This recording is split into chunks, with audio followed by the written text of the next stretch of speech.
if things weren't going well and something had to be done, he would do it. You know, if someone had to be, if the game had to be stopped and slowed down and something had to be hit, he just know. And a lot of it would be pretty fair with his body. He probably a few times unfair with his fist, but in general, he just knew if he stood, like Phil said, you know, a couple of times in finals, the team was not going that well. He just had the knowledge of the game to knew that something had to be done, so we'd just do it. Not hit like when you coach, some players you have to send the message out, you know, you got to do something. But with JP, he just knew the game that well, just read it, and can still read the game. You ever get reported? Well, I don't know. He should have. Yeah, he probably should. Yeah, there's a difference though.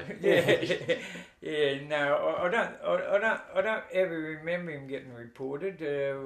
He's a good clever fella. He didn't do a lot in front of the umpire, you know, well, the umpire's watch. Well, they were a bit tough in them days. Yeah, Footy wasn't like that. The guy that played with us, a guy called Alan Baker, he was pretty old then, but he looked after me the best he could. Very tough, very smart. I was playing with him one game.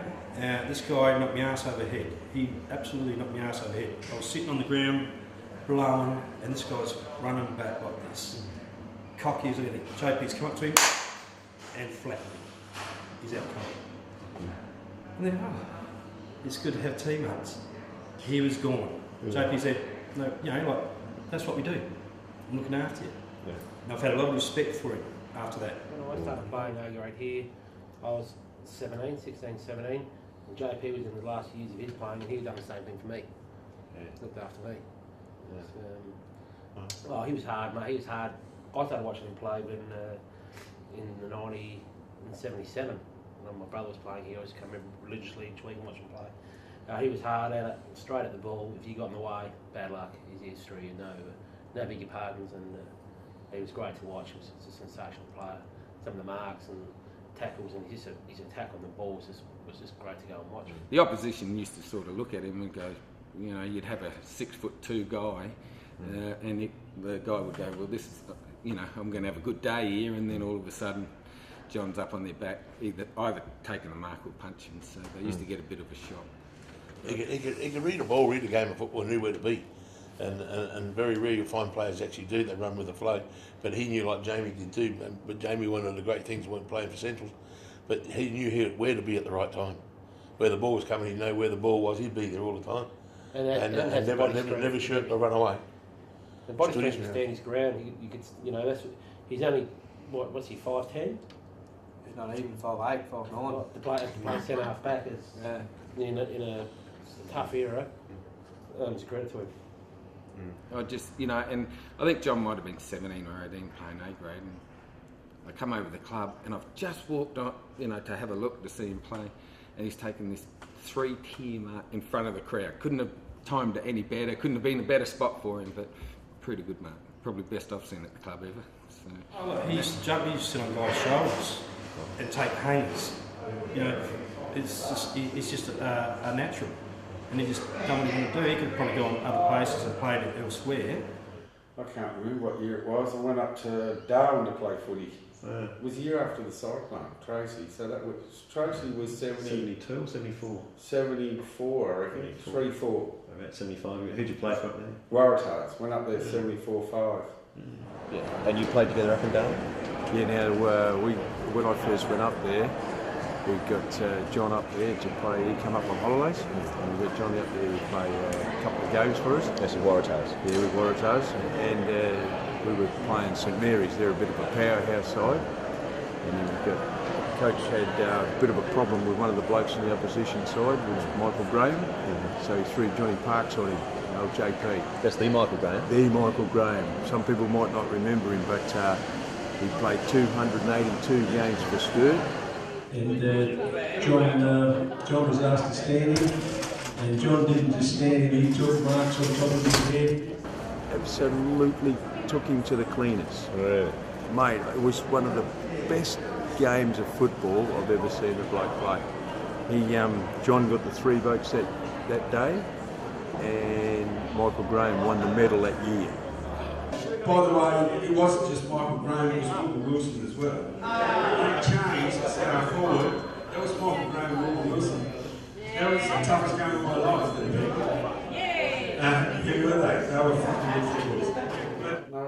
the season out. Yeah, I played the season out in Darwin, and then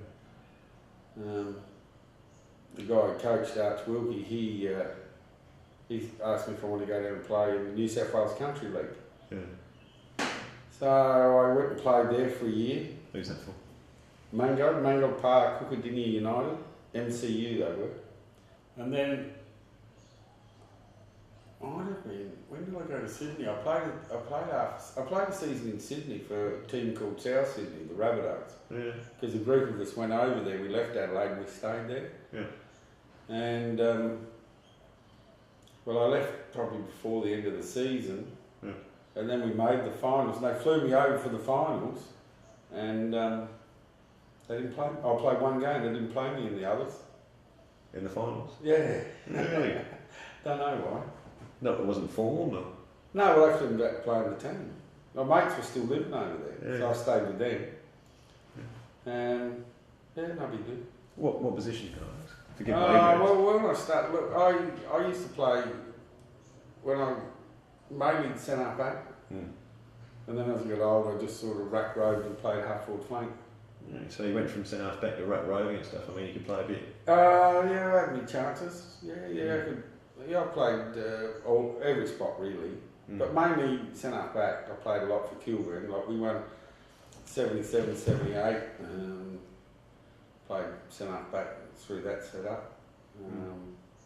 Who else was playing in the back lines with you? A few blokes like Peter Thomas, Prowler, Malcolm Hector. He played. Kenny Allgate played across the half back there for a while. That was in the early times of it. Then Kilburn sort of got a bit up market and started,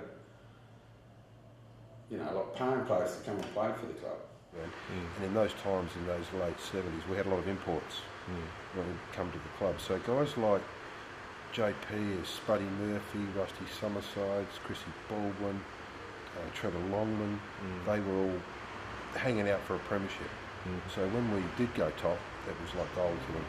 Yeah. At them and their families. Yeah. It was terrific goals.